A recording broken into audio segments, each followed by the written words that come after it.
This is the Lone Crater YouTube. We hope this video helps. You begin by making a reliable backup and freeing space so the update won't fail midstream. Check compatibility for iPadOS 26 and confirm at least 20% free storage. This prevents interrupted installs. Once done, plug your iPad into power and connect to a stable Wi-Fi network. Updates can be large. Open Settings, tap General, then Software Update. Tap Download and install when iPadOS 26 appears. You're starting the update process, so the system can verify files. You let the download complete without closing settings because interrupting can corrupt the package. As it installs, the device will prepare and then reboot. This is normal. Make sure the iPad stays on the charger and connected to Wi-Fi because the installer may fetch additional components. During the reboot, you'll see Apple logo and a progress bar.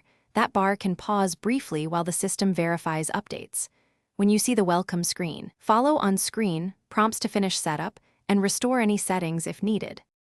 You complete the final setup steps by signing into your Apple ID and reviewing new privacy prompts so features work correctly.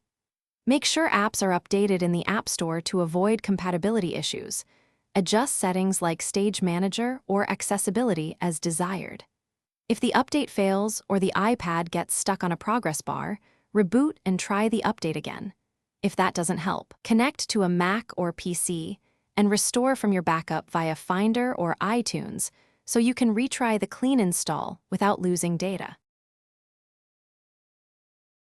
Thanks for watching. Consider subscribing if we helped you.